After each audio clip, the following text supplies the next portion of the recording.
valedictorian of our most recent BARC class of 2023. Yay, Yasmin. She comes to us originally from Egypt and now resides in Boston and is for PCA. Yasmin. Thank you, Robin, so much for this introduction. And hello, everyone. Thank you for joining us today. I am honored to be moderating today's presentation and Mani's presentation specifically on leading with intercultural integration. So I think for the sake of time, we'll get right into it. But before we begin, I would just like to remind everyone to please keep yourselves muted. And you're definitely more than welcome to ask as many questions as you'd like using the Q&A feature at the bottom of your Zoom screen. And we will make some time at the end of this presentation to go through them. And feel free to use the chat function as well if you'd like to share thoughts or connect with other people in the room. Definitely more than welcome to do so. And we will try and complete this session around 11:30 a.m. And so Mani has shared the screen. So for anyone who is looking to get credit as well for this session, it has been approved for one learning unit. So at the end of the presentation, please email ce@thebac.edu with your name and AIA number to get the credit. So we'll put the details in the chat as well for you to have the specific email to reference. So with that, we can get right into our introductions. So as mentioned, my name is Yasmin Badawi and I will be your moderator, and Mani Farhadi will be our presenter today for the Leading with Intercultural Integration.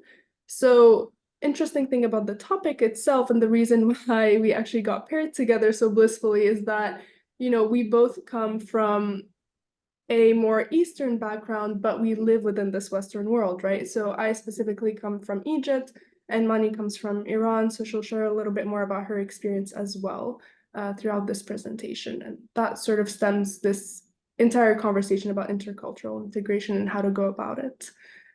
So as Robin mentioned, I graduated from the BAC last May of 2023. And I currently work at PCA Design, which focuses on architecture, interior design, and master planning with a focus on placemaking specifically. And so Mani is currently working at Stanford University as a senior facilities planner at the School of Medicine. She brings over 3 decades of planning experience, which is incredible. And her expertise specifically lies within the pre-design phase. But as you'll see through this presentation, she really does emphasize creating inclusive learning environments and tries to leverage her perspective specifically and represent her hybrid Iranian and American identity as much as possible. You'll also hear a little bit about her work outside of, your day-to-day the day-to-day job with different volunteering opportunities, such as working with the Women in Architecture group of Silicon Valley, or even co-founding the Banus in Building Industry group for Persian professional women. So with that, I'll let Mani take it away and tell you, a lot more about all of her various experiences and stories. Thank you so much, Yasmin, for the great introduction. It's an honor to be here. Everyone can hear me? Yes. Yes, awesome. So my name is Mani Helen Ardalan Farhadi. Got to give you my full name. And very important to mention, all of what I'm sharing today is my own personal view. I'm not representing Stanford today. Just wanted to make sure everyone's feeling all right. If you don't mind, you could put in the chat. We're a chatty group, so if you want to put stuff in the chat, we welcome that opportunity. We're here to talk about the impact of space on culture and culture on space, and the impact that I've had on places and that places have had on me. So I want you to pay attention, you as the architect of not only your project, but the architect of the space around you. So what am I? I'm a voice, an advocate, a thinker, a collaborator, a storyteller. To me, it's not about being the brightest star. It's about being in harmony with the galaxy. It's not about you, the individual, but you as a member of a community. So I am Iranian American, Muslim woman, a triple minority. But I want you to think of this as your story too. How many of you are at an intersection of race, of religion, of ethnicity? You can let us know. To help explain the duality of my personality, I guess, and my cultural background of Eastern and Western, I've written a poem that I'd like to share with you. I take thee, fluidity. Why choose sides? Why must we abide with antiquated ways in complicated days? I define anew with my own view. Who am I? And then ask why. If it must be, I take thee, fluidity. Pick one or the other? Why must I bother? When one is single and I am dual, both east and west, picking what's best, both city and rural, because I am plural. If it must be, I take thee, fluidity. The land of Iran, from which I've run, rich with tradition, full of rendition, to American soil, where I now toil, living the dream of life between. If it must be, I take thee, fluidity. Well, thank you for indulging me. And the reason that I have to share all of the background is that I have to make it my mission to eliminate stereotypes. I talk about from personal experience because if I hadn't gone through some of the prejudices that I did, I wouldn't be the person that I am today. Whether growing up in Iran and facing anti-American sentiment or growing up in the US and feeling anti-Iranian sentiment, it's been a struggle. And so I do need to share about it. Or similarly in our industry, I felt some struggle, even though 36 years I've been working in architecture, I'm not a licensed professional. And so there's been some bias, and I've had to reinvent myself to fit in as I'm trying to change the industry. I was inspired by a quote from a Canadian athlete who talked about the wheelchair not being a symbol of disability. A wheelchair is a vehicle to liberation and freedom, a chariot for independence. So as we share our challenges and how we've overcome them, it enables us to rise above. I do think it's important to share some definitions as we kind of go through this presentation. What's the difference between multicultural, cross-cultural, intercultural? So these are just some brief definitions. They all kind of live alongside one another, but under the same roof, but I guess if you will, in different rooms. So multicultural is people living next to each other, but not necessarily engaging with each other. So let's say you've got a neighborhood store that you frequent, the grocery store, restaurant, but you don't necessarily interact with your neighbors. Cross-cultural is more a comparison of different cultures. So that would be differences, but it's not a collective transformation. So there's often a dominant culture, which is the norm, and other cultures are compared to it. So intercultural is what kind of I'm all about, describes communities where there's more of a deep understanding and respect for all cultures. And in it, we develop relationships. No one is left unchanged because everyone learns from another when we all grow together. So the mindset is to bring about mutual respect by understanding other organizations. The lens that I'm focusing on is intercultural integration, encouraging interaction among people of different origins and backgrounds to build this sort of collective identity based on cultural pluralism. Now, intercultural spaces, you'll refer me talking about spaces quite a bit. To me, a space in my framework could be just a vibe in a crowd.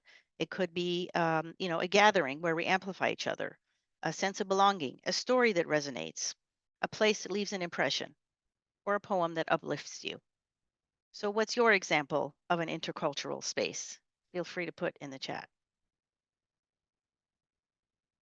These are various imprints and impacts, and I'll share sort of the three basic ones, which are for me education, workplace, and community.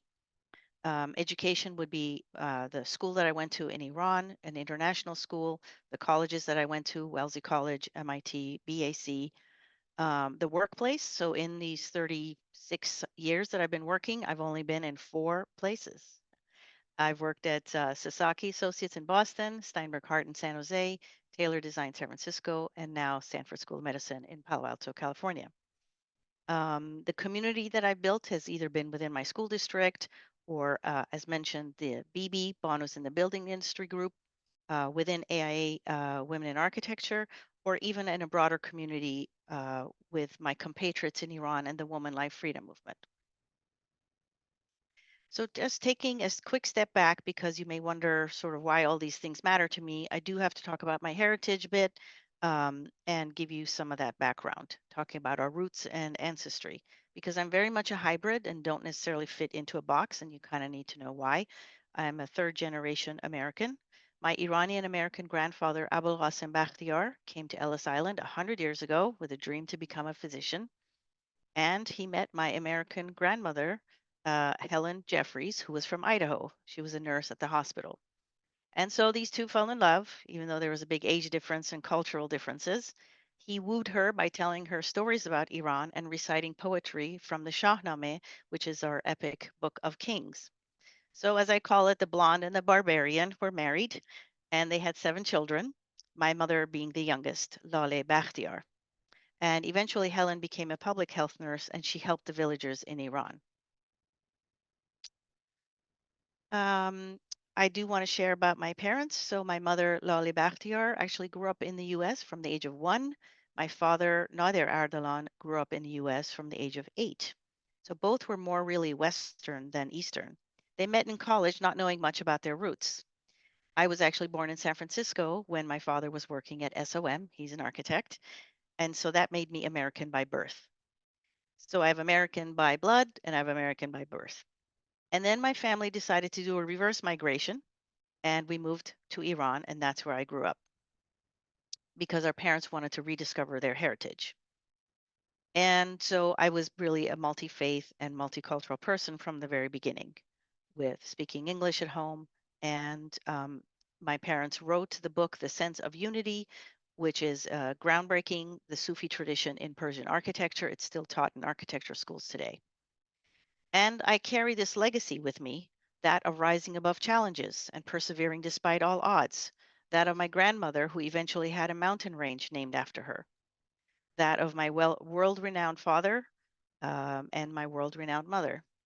She ended up writing over 100 books on spirituality and Sufism from a feminine perspective, and she translated the Quran after 1400 years of male dominated translation, as my father was designing universities and concert halls and museums. And so I do come also from a culture where family and community matter more than the individual. And you can see we come from a large family. So, what does that mean to me? I have shared with you my family. I've been married almost 36 years, and I have 2 grown sons who are incredible, compassionate human beings. And so, all of these have had an impact on me, and I'll share with you a little bit more about that.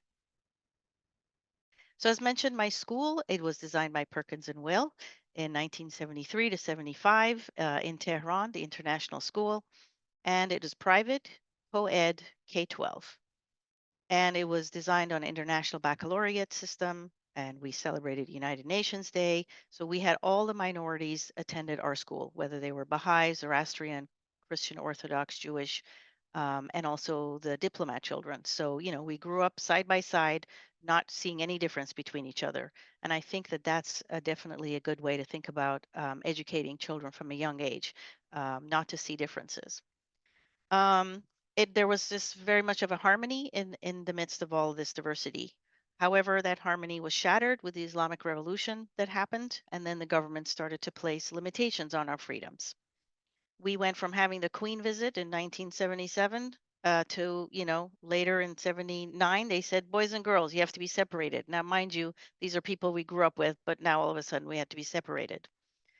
During all the turmoil of the revolution, the school was our sanctuary. It really helped to maintain our calm during that turbulence and definitely had an impact on me. But I also had an impact on the school. I was class president, class valedictorian, like Yasmin, and I was also the yearbook editor. So, as Iran changed from a monarchy to a theocracy, then Americans were taken hostage by the revolutionary forces. And so, therefore, that's why our family had to move, because we did have some American heritage. So, coming to Boston, I first started at Simmons. I was challenged to identify as Iranian. When people asked me where I was from, I would hold my head down and say, I'm Iranian. My sociology professor told me, you look people in the eye, you tell them where you're from. How else are you going to change their mind? And that has stuck with me to this day. And that's why I tell everybody where I'm from. So he created a space of belonging with his words, and my behavior changed as a result of that. I then went to Wellesley College. I was very active in the International House. I didn't fit in with the regular Wellesley activities, but here at the International House, everyone was from somewhere else.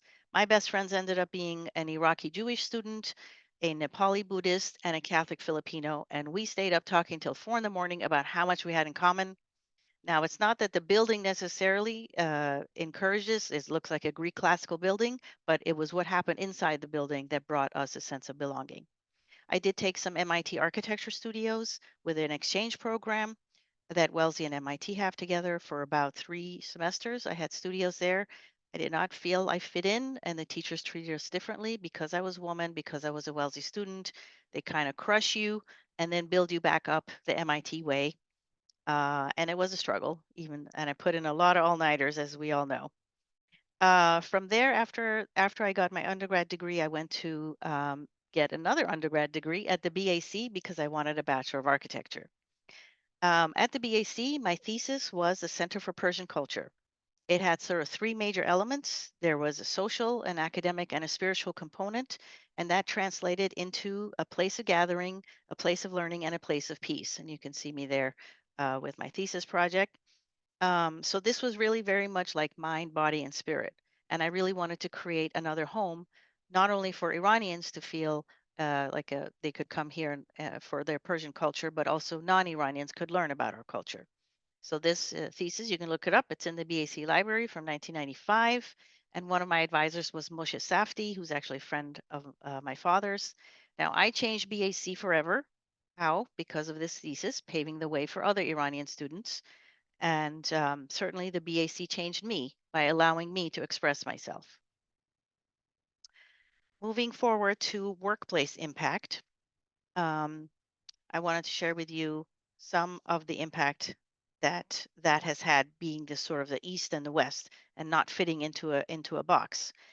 So as I said, was not a licensed architect, so I had to find other means as a campus planner, as an education programmer, and consensus builder.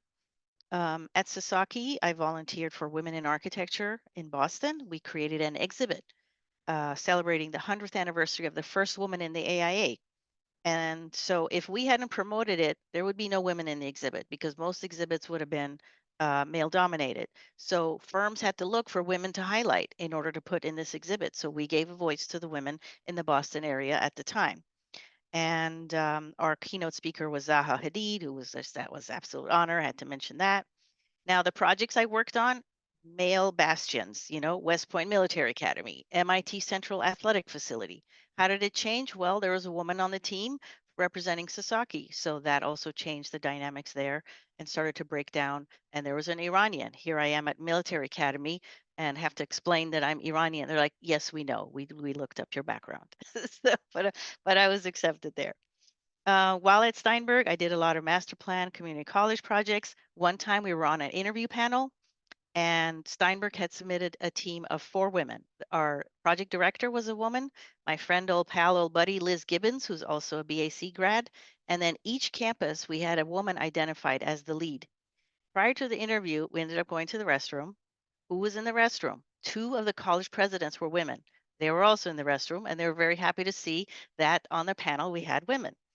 So aside from the demographics, we had a very bold plan to demolish an older building because it didn't meet the student body's perspective of today. It didn't represent the new students.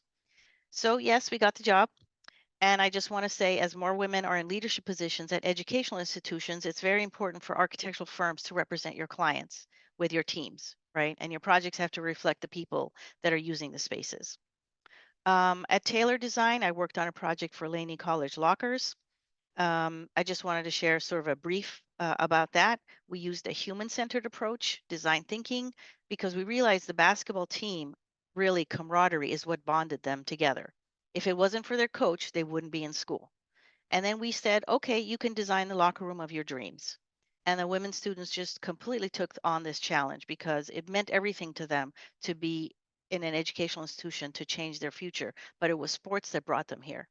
So a project that started out as a locker refresh ended up being completely transformative because we reframed it as a way for them to explore their pride. Very briefly at Stanford, of course, now I'm at a mini United Nations again, which is awesome, working with all the diversity that there is at Stanford School of Medicine. There was a task force that I was put on to come up with our values. OFPM is Office of Facility Planning and Management. Our values are now on our website, and I'm proud to say I was part of developing those.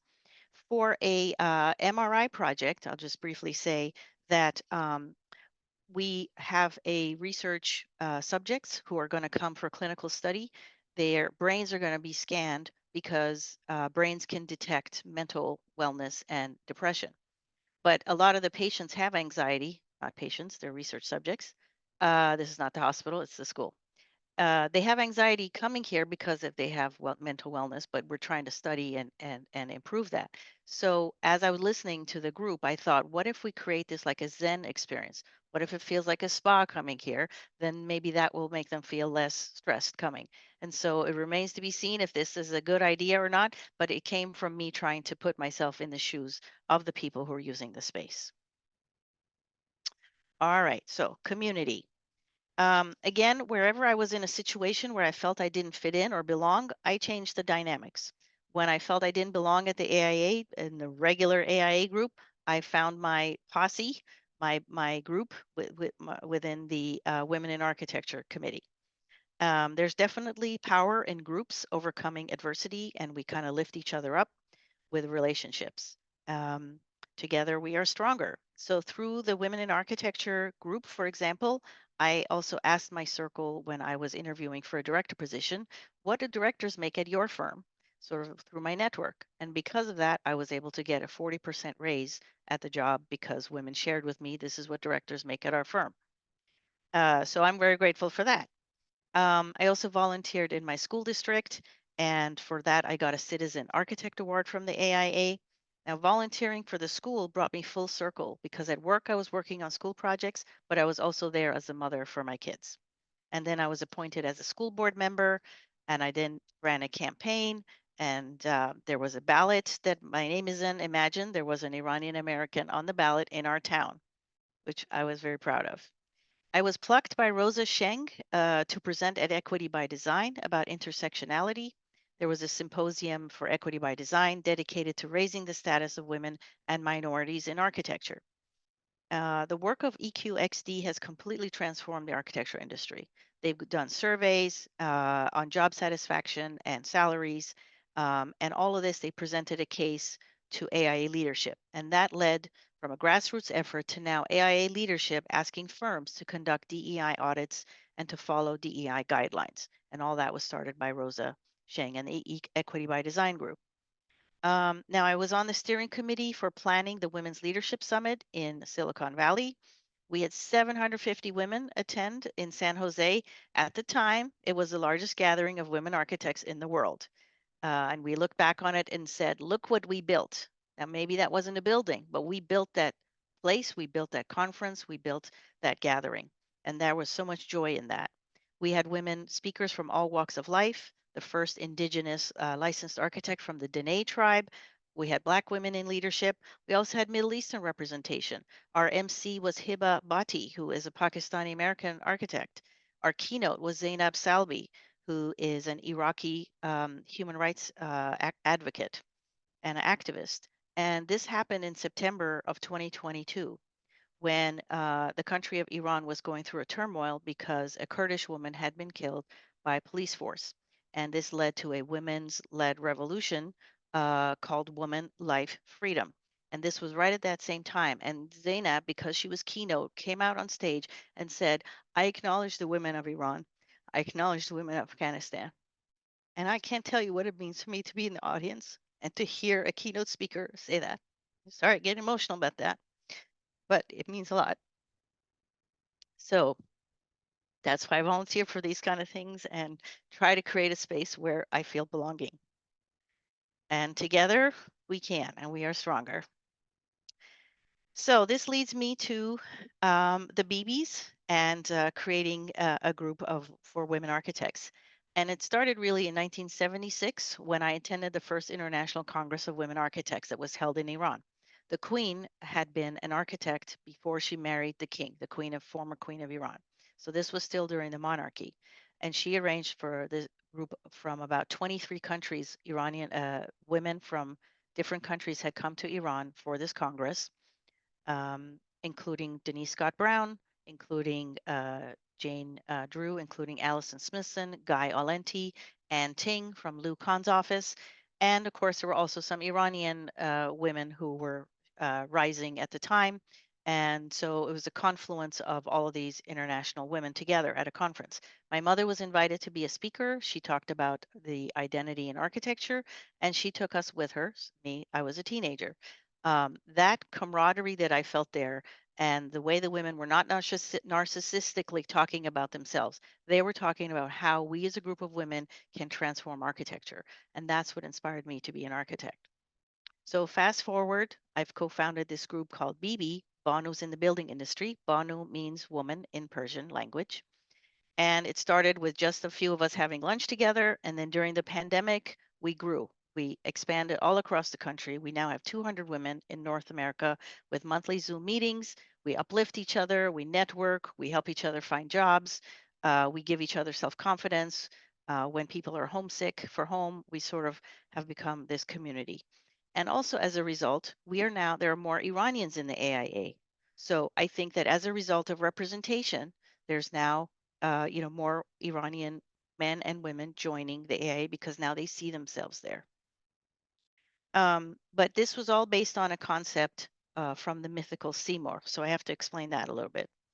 There is a 13th century allegorical poem, Conference of the Birds. And here we are having a conference, right? Back talks. So at this Conference of the Birds, there were hundreds of birds who were going on this journey to find this leader. The Hopi has told them, we must go on this journey. The Seymour is waiting for us at the end of this journey. It was a turbulent journey. There were many phases and passages, and some of the birds got lost. Some of the birds got tired. They got ill. They got hungry. They stopped. So when they finally, after hundreds of birds went on this journey, they got to the end, and there were only 30 birds left. And they looked around. Where is this Seymour, this magical leader who's supposed to lead us? Okay, in the Persian language, Si means 30. Mor means bird. There were 30 birds. That's the Seymour. They had actually gone on this journey to find their inner self. They were the leaders they were looking for. It wasn't an external person or source or magical beast that they were seeking. And so I want to encourage all of you to look inside yourself for the strength within. And this is what my BB group does. Each month, our speakers are from ourselves. We just learn more about each other because each of us has a voice and brings a story to the table. So what else can we do in terms of intercultural integration and social justice? Here I'm sharing a few examples. There's a group called Eagles Flight. You could hire them to bring them to your firm, and they could do some professional development or training on creating a culture of diversity, equity, and inclusion. You can look at what BIG has done, Bjorka Ingles firm with hedonistic sustainability. They also have an anti-slavery statement and a anti-human trafficking statement. So your firm could take a stance on these kind of efforts. JUST is a rating that you could join to practice with social justice in your firm. And that is another way to show that, you walk the walk and talk the talk. And I found this book called Culturally Competent Healthcare when I was onboarding at Stanford. This has chapters for each culture, like if you're Iranian or Filipino or from Sudan or from China, you would read this book and it tells you in each chapter how to talk to the person who is from that culture about medical issues, about death or food they want to eat or what to explain to them. I read the Iranian chapter; it was very accurate about how we put up this facade, but there's all this turbulence on the inside, or how we have personal space. Most Iranians are very huggy, close to each other, so they don't sort of keep their distance. We kind of come into the space. So what if we learned from each other, and what if there was a book about culturally competent design? So that will be on my list someday to work on. So I was asked to put a checklist together, and this is kind of all the various things that I've mentioned.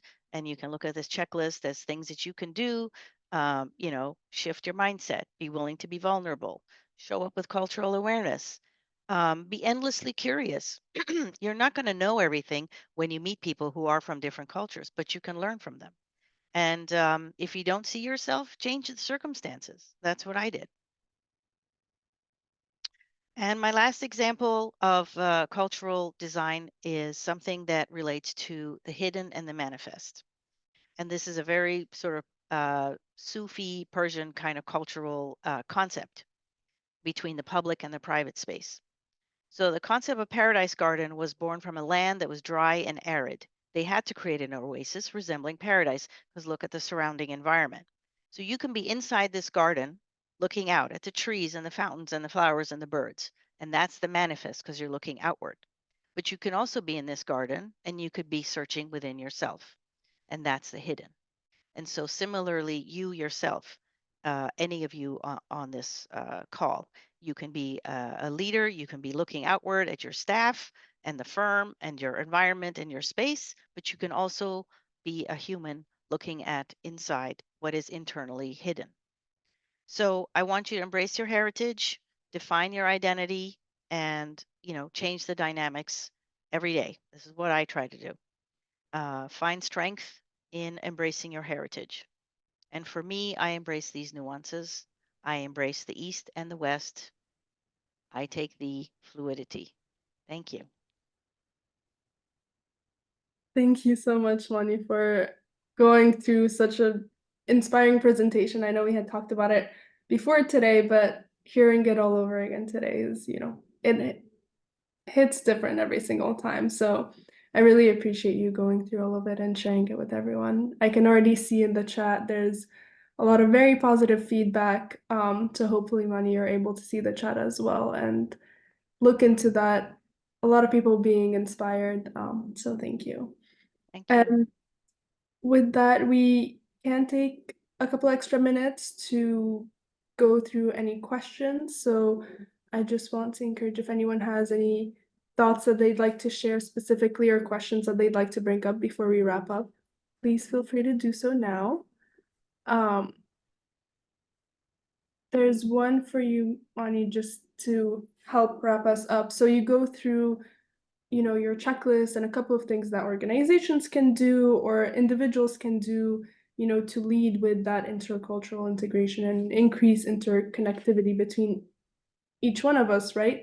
You can almost consider that a call to action to everyone. Yes. So as we embrace, your story and your call to action, how do you envision the future of architecture moving forward?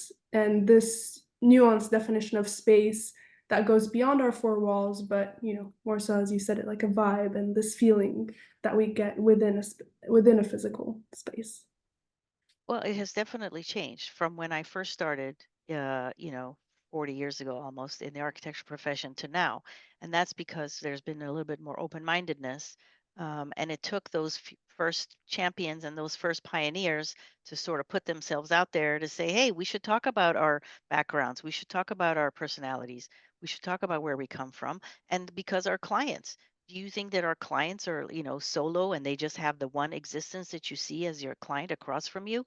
No, our clients are people. They have stories, they have families. So this also encourages you to engage with your customers, find out about their background, and also your colleagues. I recently had Persian New Year, and I shared with everyone at work about Persian New Year, and I shared with our consultants as well. And so many of them replied back, oh, I used to know one Iranian, and I didn't know that you celebrate Persian New Year and first day of spring. And so maybe it wasn't work related, but what it does is it creates this environment of belonging. It creates like, I'm not so different from you. And then people will share, oh, we do something similar.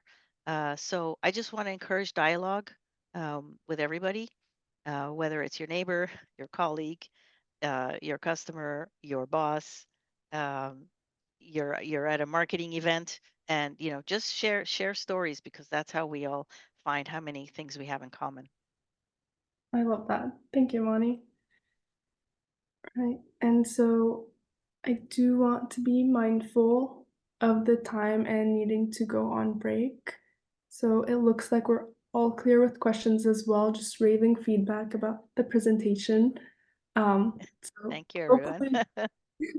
hopefully we all leave this presentation, stronger people and able to connect with one another a lot more. So thank you, Mania, again for presenting, and thank you to everyone else, all the other speakers who've been presenting so far.